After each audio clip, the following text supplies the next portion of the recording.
Act of 2021 has been signed into law.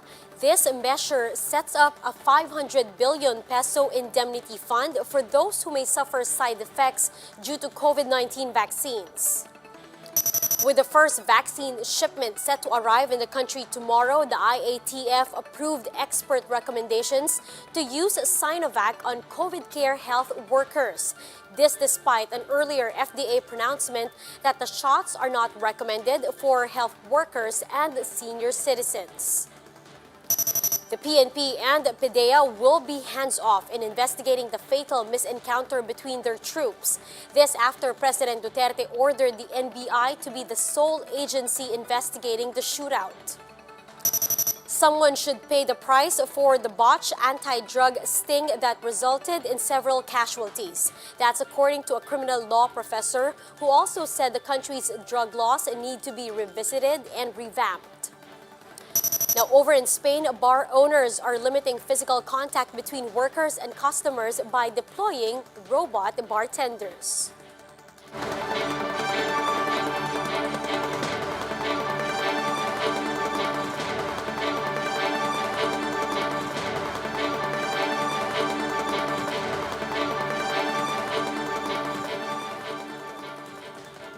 Fast, focused, and fearless. Here's everything you need to know to jumpstart your weekend. I'm Riza Diaz.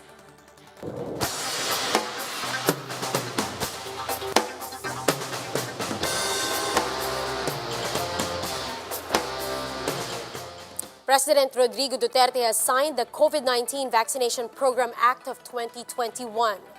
The newly minted law creates a 500 million peso indemnity fund for those who will experience serious adverse effects to the vaccine.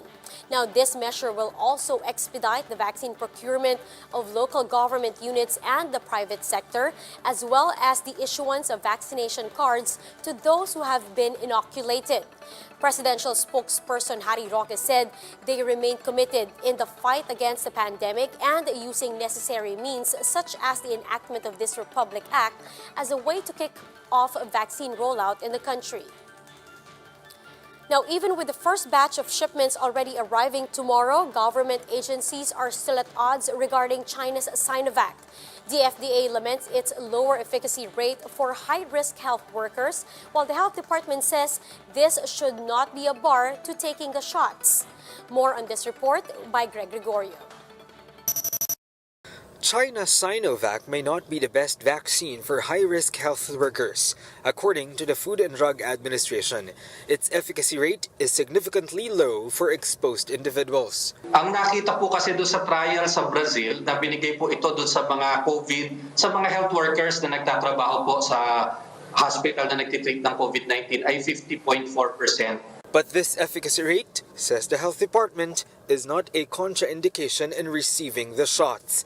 And with the recommendation of the National Immunization Technical Advisory Group or NITAG and the DOH's Technical Advisory Group or DOH-TAG, Sinovac's Coronavax will still be used on healthcare workers. Citing data from Sinovac, they say it offers full protection, especially for severe cases. Ngayon, dun po sa usapin na ang Food and Drug Administration nga ay nakapagrekomenda na bawal.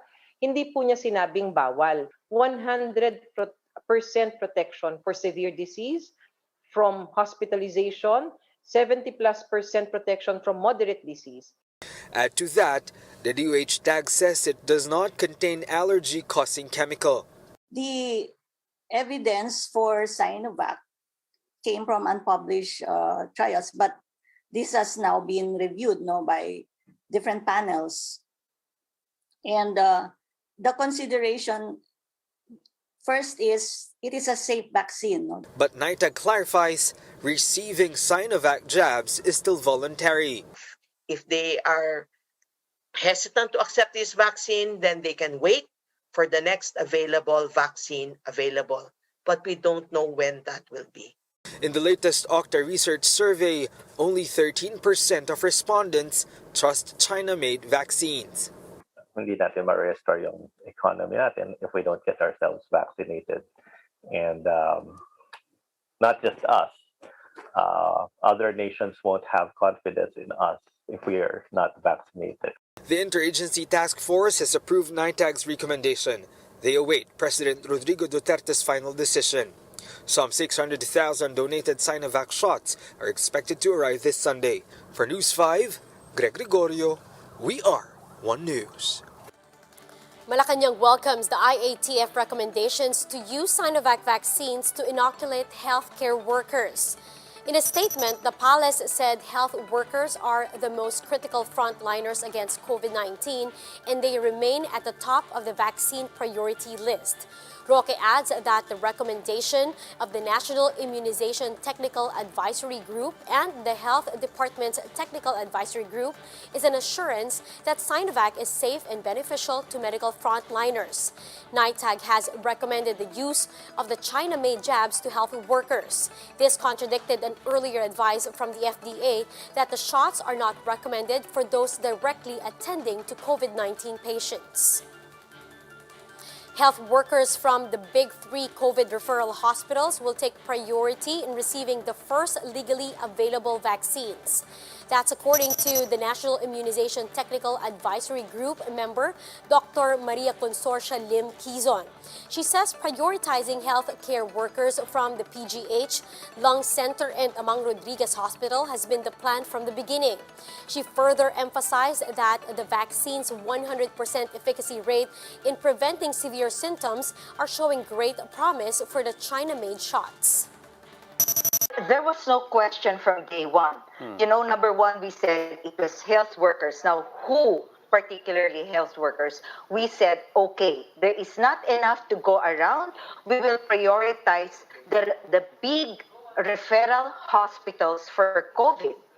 Okay, so who are the big three? These are PGH, Lung Center, Amang Rodriguez, and then the other tertiary hospitals in NCR. So there was no question about sino kaya.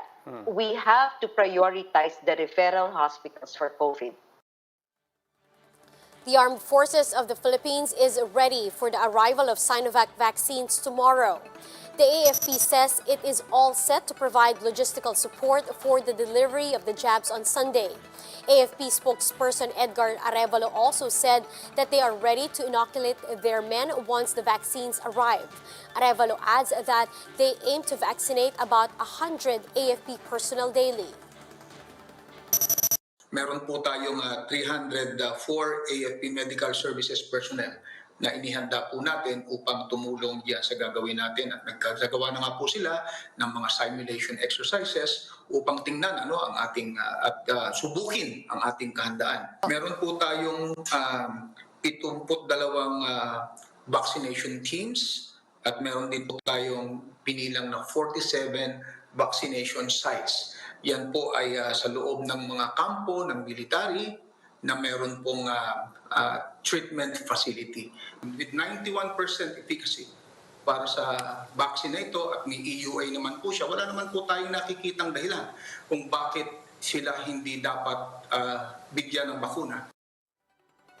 Now, while all troops are required to get vaccinated, Arevalo said they can choose not to get the Sinovac shots allocated for them, but they would have to pay for their own vaccine of choice.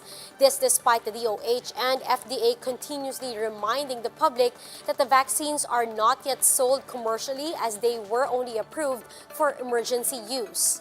Now, out of the 600,000 Sinovac doses arriving tomorrow, 100,000 are earmarked for the country's military personnel.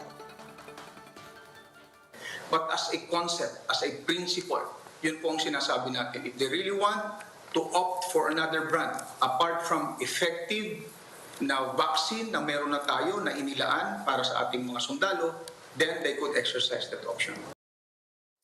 Vaccine expert panel member Dr. Ronjean Solante warns the public against using fake or smuggled vaccines. In an interview with 1PH sa Totoo Lang, Dr. Solante urged the public to be vigilant and take only those vaccines approved by the government. He says one can never be sure of the safety and efficacy of fake and smuggled vaccines, which have no guarantees of an unbroken cold chain storage from production to distribution. pa aprobado ng FDA, no? So yung tinatawag niya ng mga black market, siguraduhin nyo na yun yung hindi nyo i-prioritize. Kasi kung anong mangyayari sa inyo, hindi na natin malalaman kung sagot pa ba kayo ng mga hospital o sagot pa ba kayo ng mga sa mga companies ninyo, no? So ang importante dyan, we have to make it na kung ang bakunang i-offer sa government, yun lang yung tatanggapin natin. We'll be back with more stories after the break. Keep it here on One News.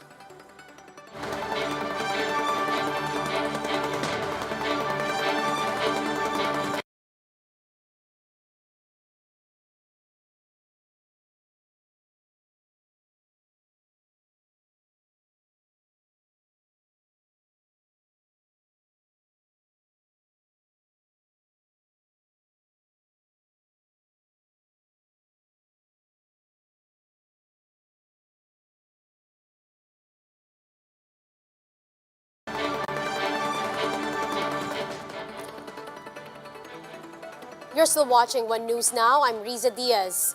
President Duterte ordered that only the National Bureau of Investigation will probe the fatal shootout between the PNP and PDEA, which left 4 people dead. Pat Mangune with the story.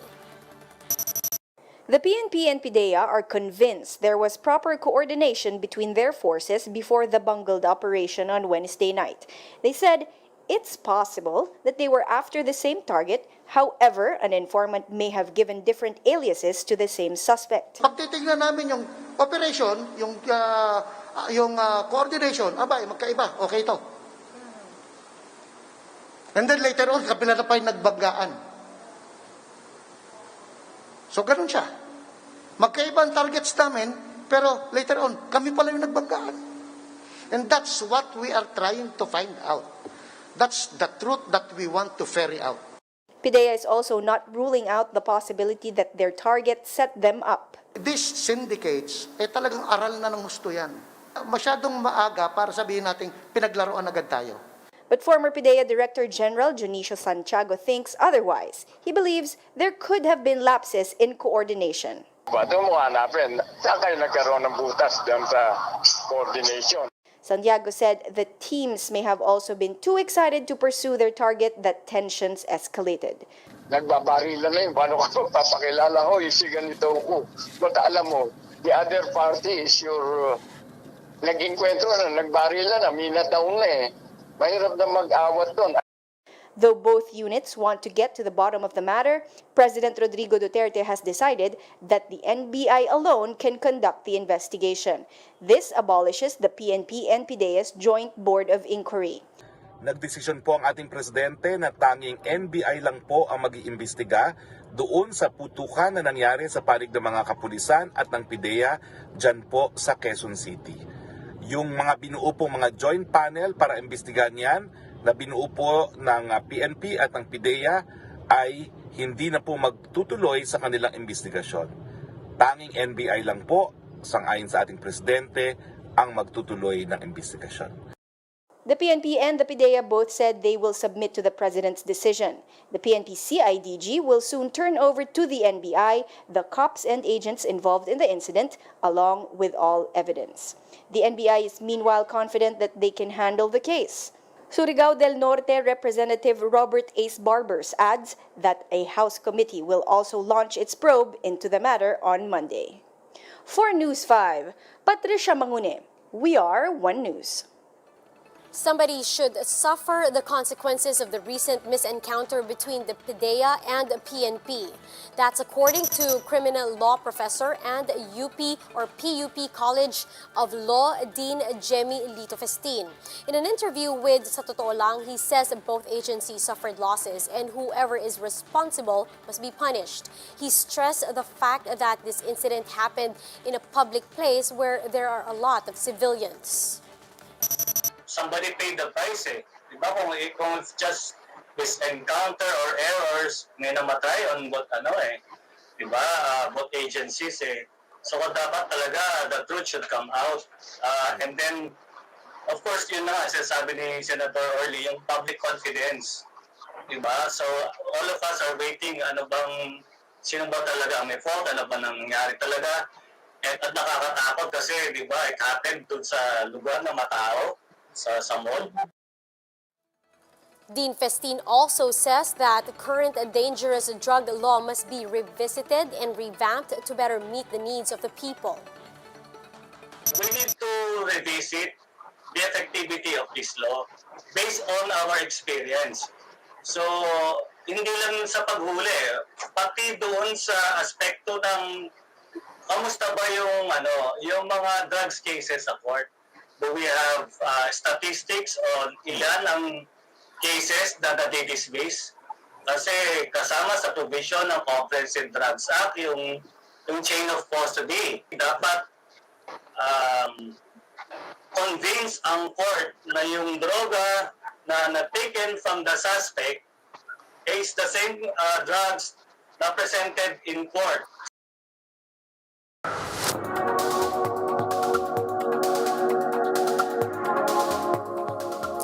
Now, over in Spain, bar patrons are having their drinks served by robot bartenders. They say this is a great way to prevent COVID-19 transmission amid the reopening of many establishments. Let's watch this.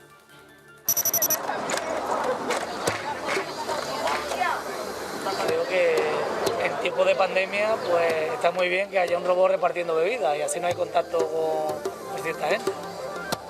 Lo veo muy chulo. Sí, es verdad que es algo que aquí nos cuesta mucho trabajo ver porque somos mucho de personas, de cercanía y de ese trato, ¿no? con la persona que está detrás de la barra y que nos sirve la cerveza. Ver un robot, por ejemplo, que te ponga una cerveza, pues es un poco como que nos echamos la mano a la cabeza, ¿no? ¿Cómo se va a sustituir ese empleo? Bueno, pues las nuevas generaciones vienen reclamando otro tipo de servicio. No sé, pues pasaba con las lavanderas, ¿no? Cuando llegaron las lavadoras, ¿qué va a pasar con las lavanderas? Por Dios, que al final nos vamos transformando, vamos mejorando la calidad, porque lo que hacemos es que los profesionales del sector pues se dediquen a aportar valor y ofrezcan otros tipos de trabajo dentro de la restauración. Nuestros robots preparan pues cerveza, cócteles, zumo, smoothie, café. No solamente lo preparan, sino que lo sirven y además te lo llevan a la mesa, ¿no? Lo que pretendemos es automatizar por completo para mejorar los controles de calidad, los costes operativos y poder aumentar incluso las horas de trabajo de un bar o de un restaurante, ¿no?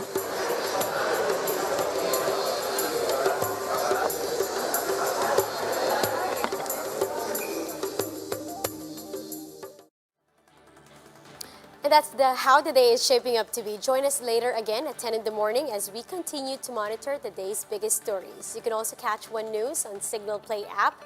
Register for a free account now at www.signalplay.com and stream One News live anytime, anywhere. I'm Riza Diaz. We are One News.